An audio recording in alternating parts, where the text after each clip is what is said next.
Everyone, আসসালামু আলাইকুম। কেমন আছেন সবাই? আই হোপ সবাই খুব ভালো আছেন। আলহামদুলিল্লাহ, আল্লাহর রহমতে আমরাও আছি বেশ ভালোই। নতুন দিনে নতুন আরও একটি ব্লগ ভিডিও নিয়ে আমি আপনাদের মাঝে হাজির হয়ে গেলাম কাজল, ফরিদপুর থেকে। বারান্দাতে যদি এত সুন্দর ফুল ফোটে তাহলে কি ফুলের খোঁজে আর বাইরে যেতে হয়? বারান্দাতে দেখেন কত সুন্দর ফুল ফুটেছে। সাদা কালারের একটা ফুল আর একটা হচ্ছে গোলাপি কালারের। দুইটাই দেখতে মাশাল্লাহ অনেক সুন্দর। প্রাকৃতিক সৌন্দর্য মানুষের মন আটকায়, মানুষের মনকে অনেক সুন্দরভাবে সাজিয়ে গুজিয়ে রাখতে পারে। প্রকৃতি হচ্ছে এমনই একটা জিনিস যার ছোঁয়ায় মনটা একদম ফ্রেশ পিওর হয়ে যায়। আগের বাসাতে আমি আরও রাগ করে অনেকগুলা টব ফেলে রেখে এসেছি, কারণ বাসা চেঞ্জ করতে করতে এমনিতেই হয়রান, আর টব টানাটানির ঝামেলা ভালো লাগে না, তাই রাগ করে ফেলে এসেছি। তবে চিন্তা করেছি আরও কিছু টব কিনে বিভিন্ন ধরনের ফুলের আইটেম বারান্দাতে লাগাবো, যেন বিকেল টাইমে বারান্দায় এসে মনটা একদম জুড়িয়ে যায়। আপনারা কে কিভাবে জিরা খান তা তো আমি জানি না, তবে আমি যেভাবে খাই সেটাই আপনাদের সাথে শেয়ার করছি।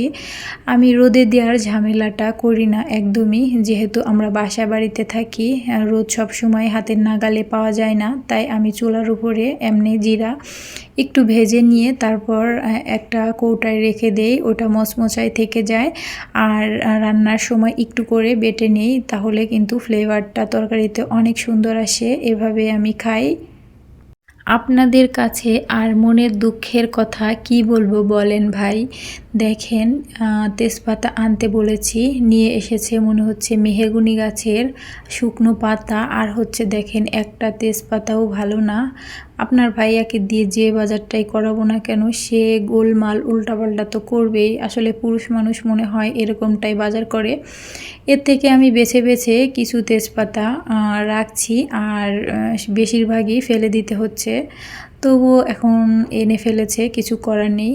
আমি কেটে সাইজ করে কিছু রেখেছি আর বাকিটা ফেলে দিচ্ছি।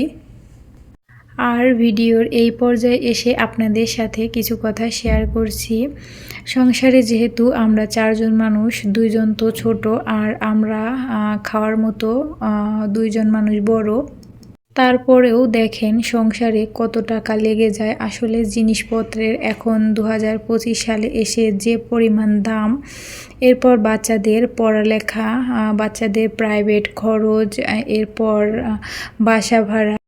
আসলে আমরা যারা ভাড়া বাসায় থাকি আমাদের কিন্তু অনেক খরচ পড়ে যায়। কারেন্ট বিল, এরপর আপনার গ্যাস বিল, পানি বিল, তারপর আরও আনুষঙ্গিক অনেক ধরনের খরচ আছে, যেগুলো একদম ইন টোটালভাবে হিসাব করলে মাসে কিন্তু অনেক টাকা এসে যায়।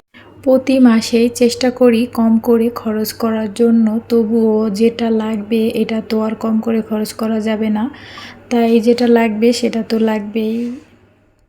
এভাবে হিসাব করে আমাদের চলতে হবে, তা না হলে সামনের দিকে বাচ্চাদের জন্য কিছু করতে পারবো না, নিজেদের ভবিষ্যতের জন্য কিছু গড়ে রাখতে পারবো না।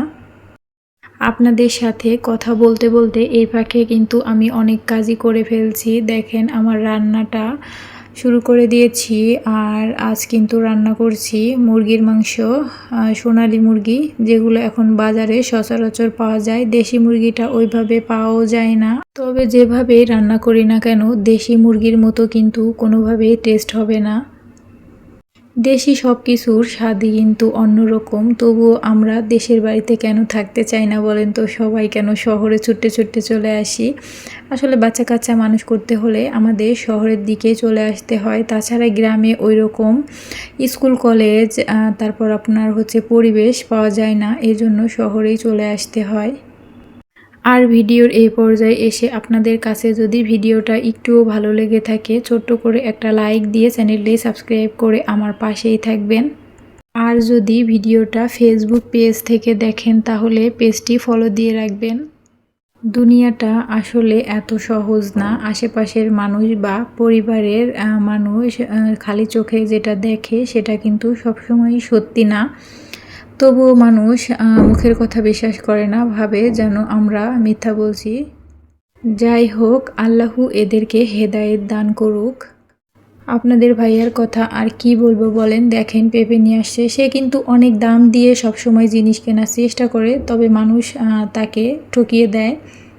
তবে পেঁপেটা উপর থেকে যেরকমই দেখা যাক না কেন ভেতরটা বেশ ভালোই ছিল আর মোটামুটি মিষ্টি ছিল। পেঁপে অতটা মিষ্টি হয় না, তারপরও মোটামুটি লেভেলের ছিল।